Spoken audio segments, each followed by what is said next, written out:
प्रणाम मास्टर। विकुल सनातन में आपका स्वागत है।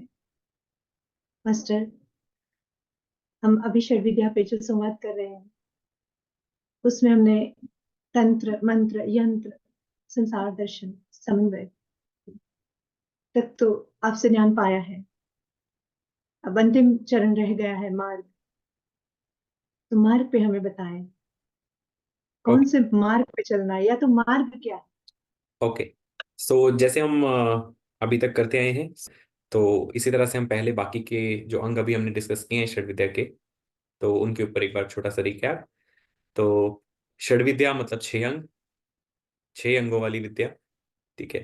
तो उसमें पहला अंग हमने तंत्र, दूसरा अंग मंत्र, तीसरा यंत्र, चौथा संसार दर्शन और पांचवा समन्वय। तो ये हमने 5 अंगों पे बात की है। तो आज हम पहुंच गए हैं sixth and the final part of षड विद्या विच इज मार्ग। ठीक है। सो षड विद्या के 6 अंग पूरे हुए। तो षड विद्या के 6 अंग हुए। सो तंत्र, मंत्र, यंत्र, संसार दर्शन, समन्वय और मार्ग। राइट। सो मार्ग, मार्ग का सिंपल मतलब हुआ रास्ता।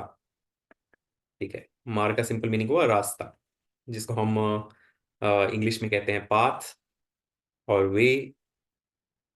ठीक है। तो वे जो है वो भी 3 तरह की होती है। ठीक है। 3 तरह का मार्ग होता है। तो सबको स्वयं के लिए निर्धारित करना है कि वे कौन सा मार्ग चाहते हैं। ठीक है। सो मार्ग 3 तरह का होता है। ऑल दो वर्ल्ड में बहुत तरह के मार्ग होते हैं। लोग कर्म योग, ध्यान योग, फिर कई तरह के मार्ग अपने अपने क्रिया मार्ग, योग। क्रिया योग। सो कई तरह के योग और कई तरह के मार्ग बना बैठे हैं। तो कनेक्शन का जो वे है उसको भी लोग अभी मार्ग ही बोलने लगे हैं। ठीक है। योग का मतलब होता है कनेक्शन। सो कनेक्शन करने का तरीका हो सकता है। ठीक है। तो how you approach, that could be one way to approach. पर मार्ग एक ही है, सबका मार्ग एक ही है। ठीक है। अब 3 में से 1 मार्ग पिक करना है। अब ये 3 मार्ग कौन कौन से हैं? ठीक है। हम एक त्रिगुणात्मक संसार में रहते हैं। ठीक है। पृथ्वी एक त्रिगुणात्मक संसार है, सारी जीवात्माएं इस त्रिगुणात्मक संसार में है। सो त्रिगुणात्मक संसार में तीन तीन ही हो सकते हैं। जैसे हमने तंत्र के बारे में सोचा, बॉडी को हैंडल करने के 3 वेज। इसी तरह से मंत्र मतलब माइंड और स्पीच के, साउंड के 3 वेज। यंत्र 3 वेज। फिर इसी तरह से संसार में भी 3 वेज। ठीक है। तो इसी तरह से मार्ग भी 3 ही वे का हो सकता है। ठीक है। सो कौन कौन से 3 वे हो सकते हैं? आप पृथ्वी पर खड़े हैं। ठीक है। सारी जीवात्माएं पृथ्वी पर हैं। तो यहां से 3 मार्ग बनते हैं। एक मार्ग जो नीचे जाता है, एक मार्ग जो पृथ्वी पर आता है, एक मार्ग पृथ्वी से ऊपर जाता है। ठीक है। सो ये 3 मार्ग बनते हैं। तो अब स्वयं के लिए चुनाव करना है कि कौन सा मार्ग चुनेंगे। उदाहरण के लिए, एक मार्ग बहुत ही सहज है सबके लिए चुनना, वो है पृथ्वी पर ही रहने का मार्ग। ठीक है। पृथ्वी पर ही रहने का, पृथ्वी पर जो व्यवस्था चल रही है, जो अभी जीवन शैली है, उसी जीवन शैली में रहना और जैसा पूरा संसार कर रहा है वैसा ही करना। और उसी में संसार की भीड़ में भीड़ होकर रहना और वैसा ही कार्य करना और फिर उसी भीड़ में वापस आ जाना। ठीक है। उसी में विकास करना हाँ, और उसी में उसी में ही बचे ग्रो बचे रहना। करना। ठीक है। उसी में ग्रो करना। ठीक है। उसी में विकसित होना, बस उसी को आप, वो एक मार्ग है। ठीक है। तो वो मार्ग आप ले सकते हैं कि पृथ्वी पर ही घूमने का मार्ग। ठीक है। जिस तरह से हमने अभी समन्वय में भी बात की थी कि समन्वय पृथ्वी के लोगों के साथ ही हो सकता है, व्यवस्था के बीच में। ठीक है। इसी तरह समन्वय अपने से ऊपर वाले के साथ भी हो सकता है, समन्वय अपने से नीचे वालों के साथ भी हो सकता है। ठीक है। सो व्यवहार भी 3 ही तरह का होता है। मतलब एक बराबर जो है वैसा ही व्यवहार, जैसा व्यवस्था है वैसा ही व्यवहार। एक बहुत ही दुर्गति वाला व्यवहार, एक है उत्तम गति वाला व्यवहार। ठीक है। सो इसी तरह से मार्ग भी 3 ही हो सकते हैं। सो एक मार्ग हमने बात की जो कि सिर्फ पृथ्वी की व्यवस्था है, उसी के बीच में घूमने का, बसे रहने का मार्ग। ठीक है। एक मार्ग एक हुआ। एक मार्ग जो कि आज अभी अदृश्य है। ठीक है। एक मार्ग जो आज अभी अदृश्य है, लेकिन वो जीवांत में स्पष्ट हो जाता है। ठीक है। जब देह का अंत होता है तो उस समय स्पष्ट हो जाता है कि आप इसी धरती पर आ रहे हैं, इससे और नीचे जा रहे हैं, क्योंकि उत्तम गति का तो कोई कर्म नहीं किया होता है जीवन में। ठीक है। तो देह पर ही तो पृथ्वी पर ही वापस आना या पृथ्वी से नीचे जाना। तो पृथ्वी से नीचे जाने के आज जो भी आज के डेट में कर्म है। ठीक है। तो वो कर्म है, जैसे मान लीजिए 440 हर्ट्ज की ध्वनियों पर अपने आप को अट्यून करना। ठीक है, तो ये अभी क्योंकि लोगों में सेंस नहीं है म्यूजिक को लेकर, साउंड को लेकर, फ्रीक्वेंसीज को लेकर, तो वो किसी भी फ्रीक्वेंसी को सुनते हैं जो उस समय उनको ठीक लगती है वो सुनते हैं। ठीक है, और यही लोग जो हैं वो एक सब्जी को भी देखकर खरीदते हैं कि बैंगन ठीक है कि नहीं है, टमाटर ठीक है कि नहीं है, आलू ठीक है कि नहीं है। तो लेकिन फिर भी ये ध्वनियों के बीच में अभी भेद अभेद नहीं कर पाते हैं। ठीक है, तो जो आप जिस फ्रीक्वेंसी पे अपने आप को ट्यून करते हैं उसी तरह के लोक में आपकी गति हो जाती है। ठीक, तो जो अभी 440 हर्ट्ज की फ्रीक्वेंसी या 444 हर्ट्ज की, 444 हर्ट्ज की जो फ्रीक्वेंसी, तो वो फ्रीक्वेंसीज नीचे के लोगों में जाने के लिए सहज है। ठीक है, तो वो नीचे के लोगों को जाने का मार्ग बनाती है। ठीक है, लेकिन वो नीचे के लोगों को कौन कौन से और जो सो नीचे के लोगों को जाने वाले और कौन कौन सी जीवन शैली है, और कौन कौन से व्यवहार हैं। ठीक है, तो यहाँ कौन कौन सा तामसिक आचरण है जिस वजह से आप नीचे के लोगों की तरफ अपनी गति बनाते हैं। ठीक है, तो वो अभी लोगों को इतना स्पष्ट नहीं है। तो इसलिए मैं कह रहा हूँ कि आज ये जो चीजें हैं ये अदृश्य हैं, लेकिन आने वाले टाइम में ये दृष्ट हो जाएंगी। ठीक है, आने वाले टाइम में ये स्पष्ट हो जाएंगे और बहुत ही क्लियर दिखेंगी। पता चलेगा कि ये लोग जो है वो नीचे के लोगों की गति प्राप्त करेंगे, ये जो होंगे, जो जो एक्स जिनका कुछ व्यवहार होगा तो वो यहीं पे पृथ्वी पर आएंगे। तो जो हायर, जो सत व्यवहार रखेंगे, सत वाणी को अपनाएंगे, सही फ्रीक्वेंसीज पे और फ्रीक्वेंसीज को चुनेंगे। ठीक है, और वो जो सत्य और ईश्वरीय नियमों को, प्राकृतिक ईश्वरीय दिव्य नियमों को जो आचरण में लाएंगे, उनका अभ्यास करेंगे, उनकी उत्तम गति होगी। ठीक है, उनकी स्पीड सोनिक होगी, साउंड स्पीड होगी, उनकी सुपरसोनिक स्पीड होगी। सो सुपरसोनिक स्पीड माने उत्तम गति। राइट, सो मार्ग तीन तरह का हुआ: पृथ्वी पर वापस आने का मार्ग, पृथ्वी से नीचे गिरने का मार्ग, और पृथ्वी से ही ऊपर जाने का मार्ग। तो ये तीन तरह के मार्ग हुए। लेकिन हम बात कर रहे हैं, क्योंकि हम विद्या के संदर्भ में बात कर रहे हैं, तो मेरा फोकस यहां से ऊपर जाने वाले मार्ग पर है। ठीक है, सो मैं उस मार्ग की ओर अटेंशन दूंगा। ठीक है, सो हम उस मार्ग की बात करेंगे। सो मार्ग जब हम नीचे से ऊपर की ओर जाते हैं। ठीक है, ये मैंने पहले भी इसके ऊपर बात की है कि जब आप नीचे से ऊपर जाने वाले मार्ग की तरफ देखेंगे तो आपको पृथ्वी से आकाश की तरफ देखना है। ठीक है, तो पृथ्वी से जब आप आकाश की ओर देखते हैं तो आपको पंचमहाभूत दिखते हैं। ठीक है, रास्ते में तारामंडल आता है। ठीक है, सो पृथ्वी पर सबसे पहले तो आप चलते हैं, पृथ्वी पर चल रहे हैं तो पृथ्वी तत्व आता है। थोड़ा और ऊपर पहुंचते तो जल तत्व आता है। आकाश में सूर्य अर्थात अग्नि तत्व आता है। फिर वायु तत्व आता है। ठीक है, फिर आकाश तत्व आता है। और आकाश तत्व में जाने से पहले पूरी तरह से बीच में आपको रास्ते में तारामंडल आता है। तो जब हम कह रहे हैं कि जब रास्ते में ये तारामंडल आता है, मतलब हम लोग एक मार्ग की बात कर रहे हैं कि आपको ऑन द वे क्या माइलस्टोन्स आते हैं। ठीक है, तो पहले तो पंचमहाभूत का मार्ग जो शुरू होता है वो तो भूमि तत्व से शुरू होता है। ठीक है, सो भूमि तत्व पे क्या क्या करना चाहिए? भूमि तत्व पर भोजन को ठीक करना चाहिए। भूमि तत्व पर अपनी देह को अपने नियंत्रण में लाना चाहिए। भूमि तत्व के लिए भूमि तत्व को प्रणाम करना चाहिए। अपने आप को डेली ग्राउंड करना चाहिए।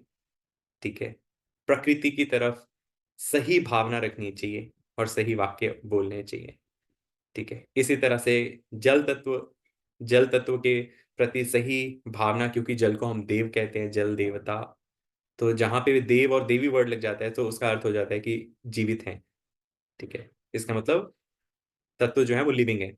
सो जल देवता बोल देने से मतलब जल के प्रति कैसी भावना होनी चाहिए, किस जल को ग्रहण करना चाहिए। ठीक है, जल को किस तरह से वाक्य बोलने चाहिए, प्रणाम करना चाहिए। फिर इसी तरह से अग्नि, अग्नि अर्थात अपने जठर अग्नि, बाह्य अग्नि और सूर्य अग्नि, तीनों अग्नियों को किस प्रकार से अप्रोच करना चाहिए, किस तरह से उनको प्रणाम करना चाहिए। जैसे आहुति जठर अग्नि में दी जाती है। ठीक है, बाह्य अग्नि पर भोजन को पकाया जाता है। ठीक है, और सूर्य अग्नि से प्रकाश ग्रहण किया जाता है। ठीक है, लेकिन तीनों ही अग्नियों को सही वे में अप्रोच करना चाहिए, जिसे आप कह सकते हैं treatment, right treatment towards the right fire. ठीक है, फिर वायु, सो वायु जब आप प्राण ले रहे हैं तो वो प्राण वायु आपके अंदर जा रही है, और वायु ही आपकी आयु निर्धारित करती है। ठीक है, इसलिए वायु और आयु वर्ड समान वर्ड है। ठीक है, मिलते जुलते वर्ड है। सो प्राण वायु जो आपके अंदर जा रही है, तो वायु जो आप ग्रहण कर रहे हैं, उस वायु को ग्रहण करके आप किन शब्दों को प्रयोग में लाकर आप बाहर लाते हैं। ठीक है, वो उस वायु के प्रति आपकी अप्रोच है। ठीक है, तो उस वायु का सही प्रयोग, उस वायु की सही उपयोगिता शब्दों, वाक्यों, स्तुति वाक्यों और सही सतवाणी और ज्ञानवान वाणी बोलकर किया जाए। ठीक है, फिर आकाश, आकाश पूरी तरह से ध्वन्यात्मक है। ठीक है, आकाश में पूरे ध्वनि ध्वनि है। तो आकाश जो है वो ध्वनि का मार्ग है। जैसे आप भूमि पर चलते हैं, तो उसी तरह आपके शब्द और वाक्य आकाश मार्ग देते हैं, आकाश मार्ग प्रदान करते हैं आपको।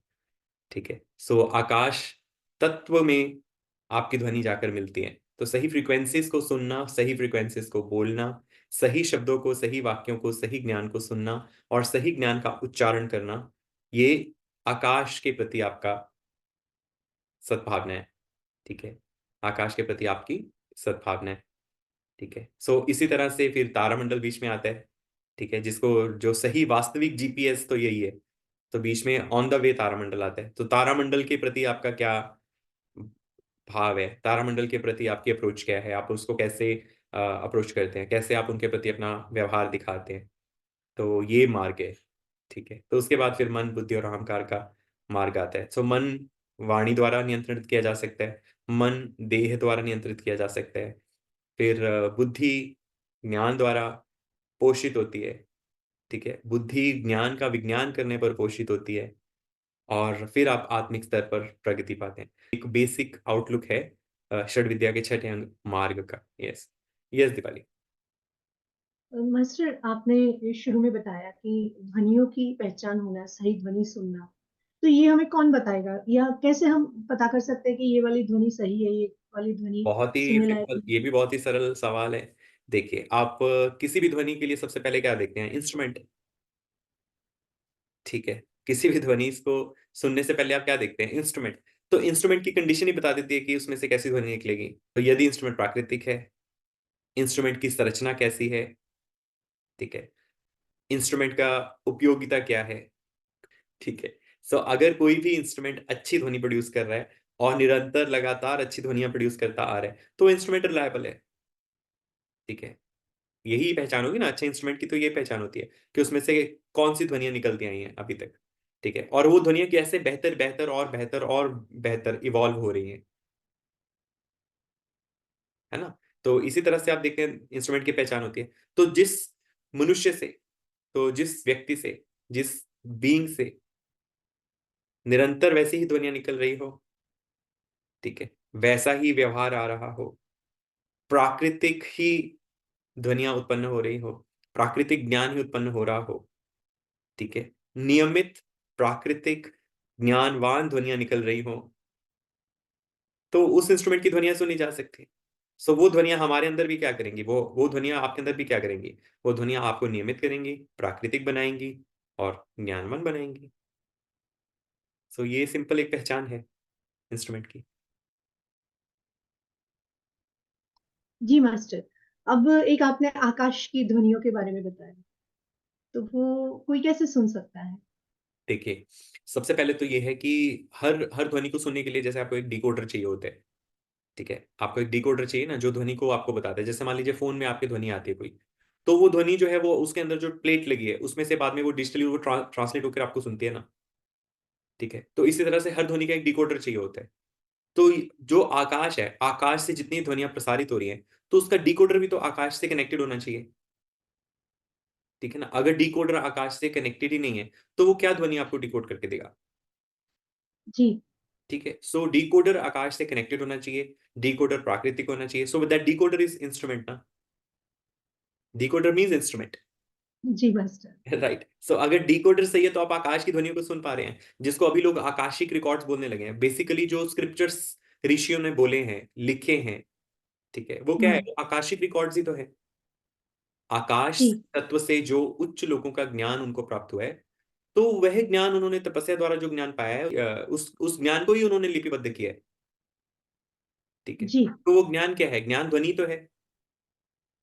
बिल्कुल। ठीक है, जो भी आप सुनते हैं किसी के मुंह से, वो ध्वनि तो है। ठीक है, बिल्कुल। तो ध्वनि जो है वो बीइंग की इनर साउंडनेस को दिखाती है। ठीक है, सो इसलिए आकाश की ध्वनियों को सुनने के लिए आकाश से कनेक्टेड इंस्ट्रूमेंट सही होना चाहिए। तो आप आकाश की ध्वनियों को सुन सकते हैं, या फिर आप अपने इंस्ट्रूमेंट को इतना डेवलप करें, इवॉल्व करें, विकसित करें कि आप उन ध्वनियों को सुन सके। दोनों में से एक ही चीज होनी चाहिए, सिंपल। वही मार्ग है वही मार्ग है, है करेक्ट। ना? सो दैट इज व्हाट मार्ग इज। So with जी that master. we complete the mark. So this is about the basics of mark. तो इसका एक मल्टी डायमेंशनल पार्ट भी है, लेकिन multi dimensional part we will cover maybe like next time when we do yes, Shakti in a multi next. dimensional पहले आकाश की ध्वनियों को तो सुने। way. Yeah, yes, जी मास्टर, मैं आपका धन्यवाद करती हूँ। I bow down to your lotus feet, a divine decoder, my master, Vishal Shripad.